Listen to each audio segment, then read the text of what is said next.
दोस्तों, आज की इस वीडियो में हम बात करेंगे कोरोना वैक्सीन के साइड इफेक्ट्स के बारे में। क्या क्या हैं इसके साइड इफेक्ट्स और कैसे ये जानलेवा हो सकते हैं। क्या इसके साइड इफेक्ट्स के बारे में पहले से ही पता था? और सबसे बड़ी बात कि अगर आपने ये वैक्सीन ली है तो क्या आपको घबराने की जरूरत है। कोरोना को लेकर दुनिया भर में मची अफरा तफरी के बीच फरवरी 2020 में वर्ल्ड हेल्थ ऑर्गेनाइजेशन WHO ने कहा कि उन्हें कोरोना की वैक्सीन 18 महीनों से कम वक्त में अवेलेबल होने की उम्मीद नहीं। कोरोना वैक्सीन हिस्ट्री की सबसे कम वक्त में तैयार की जाने वाली वैक्सीन है। स्पुतनिक वी दुनिया की पहली रजिस्टर्ड वैक्सीन है जो ह्यूमन एडेनोवायरस वेक्टर प्लेटफॉर्म पर बेस्ड है। इसे 71 कंट्रीज में इस्तेमाल के लिए मंजूरी दी गई है। यूके मेडिसिन्स और health care products regulatory agency MHRA ने 30 दिसंबर 2020 को ऑक्सफोर्ड एस्ट्राजेनेका की वैक्सीन को पहली मंजूरी दी। ये वैक्सीन इंडिया में कोविशील्ड ब्रांड नेम के तहत बेची जाती है। ये वैक्सीन यूएस की ऑक्सफोर्ड यूनिवर्सिटी और ब्रिटिश स्वीडिश कंपनी एस्ट्राजेनेका ने डेवलप की। 4 अप्रैल 2021 तक जिन 3 करोड़ 40 लाख लोगों में वैक्सीनेशन किया गया था उनमें 222 ब्लड क्लॉट्स यानी खून का थक्का जमने के मामले दर्ज किए गए थे। 30 दिसंबर 2020 को इस वैक्सीन को यूके वैक्सीनेशन प्रोग्राम में पहली मंजूरी दी गई थी और ट्रायल के बाहर पहला वैक्सीनेशन 4 जनवरी 2021 को किया गया था। इसके बाद से कई दवा एजेंसियों ने इसे मंजूरी दी है। 1 जनवरी 2021 को drug controller general of India DCGI ने इस वैक्सीन का इमरजेंसी इस्तेमाल मंजूर किया। जनवरी 16, 2021 से इंडिया ने कोविड-19 वैक्सीनेशन को एक्टिवली शुरू किया। इंडिया में जो वैक्सीन दी गई हैं उनमें कोविशील्ड, कोवैक्सिन, स्पुतनिक वी, जेमकोवैक, कोर्बेवैक्स, कोवोवैक्स और इनकोवैक शामिल हैं। इनमें से सबसे ज्यादा 174 करोड़ से ज्यादा वैक्सीन के डोज कोविशील्ड के लगे हैं। दूसरे नंबर पर कोवैक्सिन है जिसके 36 करोड़ 39 लाख से ज्यादा वैक्सीन के डोज लगे हैं। हालांकि वैक्सीन के साइड इफेक्ट्स के तौर पर 2021 से ही खून में थक्का जमने की खबर थी। जैसे कि हमने बताया 4 अप्रैल 2021 तक 3 करोड़ 40 लाख लोगों में वैक्सीनेशन किया गया था और उनमें यूरोपीय मेडिसिन एजेंसी के मुताबिक ब्लड क्लॉट के 222 मामले रिकॉर्ड किए गए थे।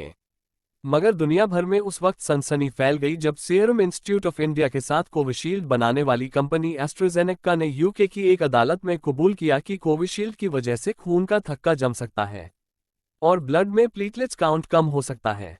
हालांकि उसने ये भी कहा कि ये बहुत रेयर केसेस में पाया गया है। आपको बताते चले कि ये बॉडी के अलग अलग पार्ट्स में जैसे ब्रेन, एब्डोमेन और लंग्स में ब्लड क्लॉटिंग यानी खून का थक्का जमा सकती है। डॉक्टर्स अवेकन इंडिया मूवमेंट के बैनर तले गवर्नमेंट से मांग कर रहे हैं कि वे सभी कोविड वैक्सीन के पीछे साइंस पर फिर से गौर करें। डॉक्टर तरुण कोठारी, जो एक रेडियोलॉजिस्ट और एक्टिविस्ट हैं, उन्होंने कहा, गवर्नमेंट ने पूरी तरह से बढ़ोतरी करते हुए कोरोना वैक्सीनेशन के बाद हो रही खौफनाक मौतों के मामलों की बढ़ती तादाद को अनदेखा किया है और कोविड वैक्सीन को साइंटिफिक इन्वेस्टिगेशन के बिना ही सेफ और इफेक्टिव बताती रही। एक वैक्सीन को तैयार होने में आमतौर पर 10 साल का वक्त लगता है। वैक्सीन तैयार करने का प्रोसेस क्या है और मार्केट में आने से पहले इसे कौन कौन से ट्रायल से गुजरना पड़ता है, इसके लिए हम अलग से एक वीडियो बनाएंगे। ब्रिटिश फार्मास्यूटिकल कंपनी एस्ट्राजेनेका इस वक्त अपनी कोविड वैक्सीन को दुनिया भर से वापस ले रही है। हालांकि एस्ट्राजेनेका ने वापसी की वजह कमर्शियल बताई है। अब सवाल ये है कि आपको क्या करना चाहिए। सबसे पहले तो घबराएं नहीं, क्योंकि ये साइड इफेक्ट्स बहुत ही कम लोगों में होता है। कंपनी ने कोर्ट में वेरी रेयर वर्ड इस्तेमाल किया, जिसका मतलब WHO की वेबसाइट के मुताबिक हर 10,000 वैक्सीन लेने वालों में एक से भी कम यानी 0.01% से भी कम लोगों को ही इसका खतरा है। अब जानते हैं कि इंडिया में कितने लोगों को इसका साइड इफेक्ट हो सकता है। इंडिया में इसके 174 करोड़ डोज दिए गए। एक आदमी को 2 डोज कोरोना वैक्सीन की दी जाती है और अगर बूस्टर डोज को भी जोड़ लिया जाए तो 3 डोज। इस हिसाब से इंडिया में ये वैक्सीन 58 करोड़ लोगों को दी गई। 58 करोड़ का 0.01% होता है 58,000, जिसका मतलब है WHO की वेबसाइट के मुताबिक इंडिया में 58,000 लोगों को TTS और लो प्लेटलेट्स काउंट हुआ होगा। ये एक अंदाजा है क्योंकि इसका कोई ऑफिशियल डेटा मौजूद नहीं है। ऑस्ट्रेलिया गवर्नमेंट की हेल्थ डायरेक्ट वेबसाइट के मुताबिक एस्ट्राजेनेका वैक्सीन लेने के बाद TTS के सिम्टम्स 4 से 42 दिनों के बीच महसूस होते हैं। ऑस्ट्रेलिया गवर्नमेंट ने पहले से ही एस्ट्राजेनेका की वैक्सीन देना बंद कर दिया था।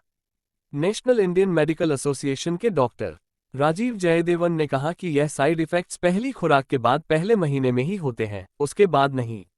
डॉक्टर सुधीर कुमार ने वैक्सीन के साइड इफेक्ट पर कहा कि आमतौर पर वैक्सीन लगने के बाद कुछ हफ्तों यानी 1 से 6 हफ्तों के अंदर ही साइड इफेक्ट्स होते हैं। इसलिए इंडिया में जिन लोगों ने 2 साल पहले वैक्सीन ली थी, उन्हें घबराने की जरूरत नहीं है। इस तरह की और इन्फॉर्मेशन के लिए हमारे चैनल को सब्सक्राइब करें।